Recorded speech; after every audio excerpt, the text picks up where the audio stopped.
Hey, good morning. It's Councillor Glen. This is take 2 of my video. I don't usually do a second live take, but earlier it was a little too windy, so I've got a better microphone up on top of my camera here. It's also a little warmer, which is nice, a little sunnier, and more people playing at the park. So, same content, take number 2. I am at William Bradley Park, which is on Porter Street, one of our newer parks in the community. So there's a great playground here and a basketball key and some swings, including an accessible swing set. And then over this shoulder there, you'll see the Stittsville United Church. So Porter Street is off of Stittsville Main Street, almost as far south as Fernbank Road. A really nice park if you're looking for some place to check out today. I'd like to start by wishing everyone Ramadan Mubarak. Best wishes for Ramadan. We are in the holy month of Ramadan, so to our Muslim community here in Stittsville, greetings to you and your family. It's also the beginning of Sikh Heritage Month in April. There was a flag raising this morning at City Hall, so greetings to all of our Sikh community members here in Stittsville. I'm going to start with some local updates and then move on to citywide updates. First thing, I want you to be aware, the new automated speed enforcement, the radar camera in front of Sacred Heart High School was activated yesterday. So that is a 40-kilometer-an-hour school zone. So please make sure you're sticking to the limit because that photo radar will be on and issuing tickets as of yesterday. Some quick thoughts about the photo radar. So the locations for all of these were chosen based on a speed study done 2 years ago, and that stretch in front of Sacred Heart High School was found to be one of the lowest compliance areas in the city of Ottawa, so that's why it was chosen. Now, in my opinion, these speed guns, speed radars should not be permanent. It should be a temporary thing, and we should be using the revenue from these to fix the issues that are causing speeding in the first place. So right now the revenue from the tickets that are paid go to citywide road safety initiatives. So some of it is awareness campaigns, some of it is temporary traffic calming, but it goes ward-wide. I'd like to see these revenues focused specifically on the areas where we're seeing speeding, maybe adding some raised intersections, maybe narrowing the roadway, things that we know will slow down traffic so that drivers can't speed in the first place. And then we can move that photo radar to another area of the community where there's an issue and do the same thing there. It can be really expensive to make these road modifications. It costs a lot of money. Even a speed bump, for example, can cost $5,000 to $12,000. So this is a good way to generate that revenue, but it should be going back into making the roads safer where these photo radar devices are installed. So be aware of that, and please slow down no matter what school zone you're in, whether it's with a speed camera or not. Please slow down in school zones and drive safely. This week, I was super happy to be able to get out to a local school. I was at Goulburn Middle School, my first school visit in more than a couple years. I visited some via Zoom, but this is the first one I've been able to visit in person to Ms. Sony's grade 7 and grade 8 class. They're doing a project on sustainability, climate change, environmental issues, and talking about small things we can do at a local level to make a difference, things that are we as individuals or as families or as communities can do. So really appreciate the opportunity to talk and learn from students with Ms. Sony's class at Goulburn Middle School. Thank you to everyone who came out to our webinar on Tuesday night about affordable housing in the city. We had the city's Director of Housing Services go through all the initiatives that the city has underway to add more affordable housing, rentals and homes.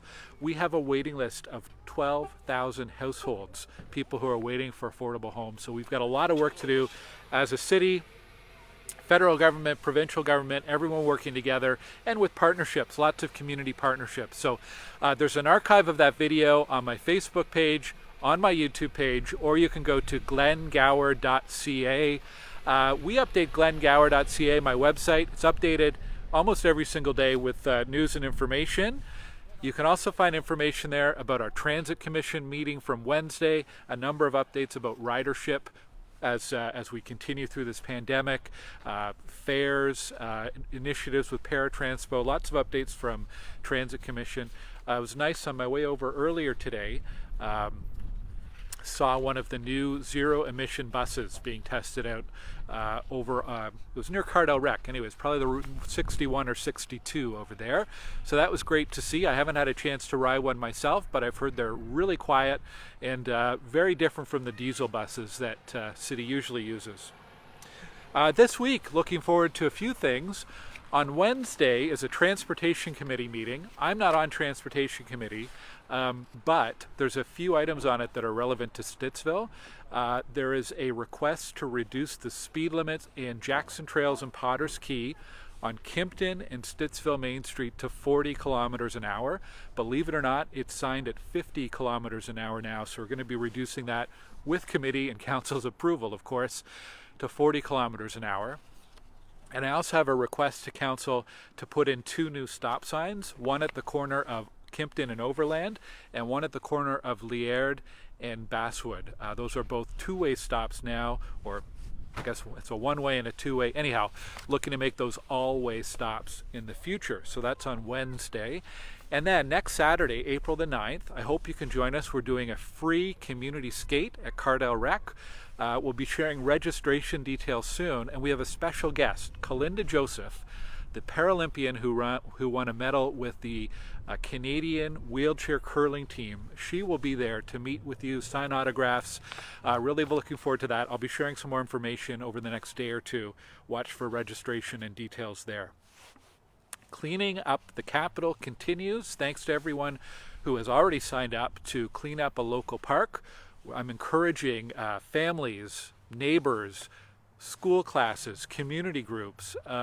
You can go online to ottawa.ca or go to my website. You can find information about Clean Up the Capitol, and you can sign up to clean up a park between now and the end of May. We'd really appreciate your help with that to keep our community clean.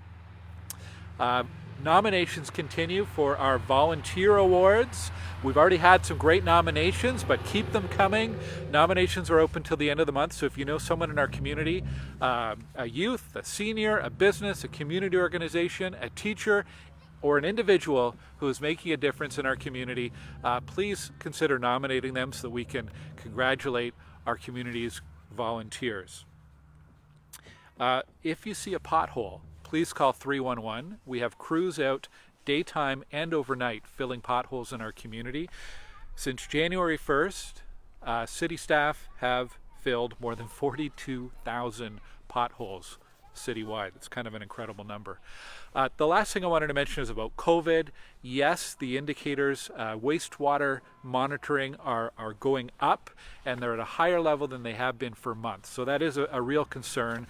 Reminder from Ottawa Public Health to please wear a mask when you are in indoor settings, especially when you cannot maintain 2 meters of physical distance. And another reminder, maybe even more important, is about vaccination. I think most people in our community have had a first and second dose, but there's still a lot of people who have not had that third dose. So if that's you and you've yet to have your third dose, please go online to ottawapublichealth.ca and find out where you can go. There are a lot of drop-in options. You don't necessarily have to make an appointment. There are a lot of pharmacies that are offering the vaccine. There's a community clinic over at the Canada Rec Centre on Terry Fox. That's the one across from the Swiss Chalet and the Darcy McGee's there. And there's a lot of people who are now eligible for a 4th dose as well. So if you're eligible for a 4th dose and you haven't gotten it yet, please do. It's the best way that you can stay protected and minimize your chance of a severe health outcome due to COVID. For those of you who have had your first, second, third, and sometimes 4th dose, thank you very much for doing that. It's warming up quickly today. Version 1 of this video was about an hour ago, and it was considerably colder and windier.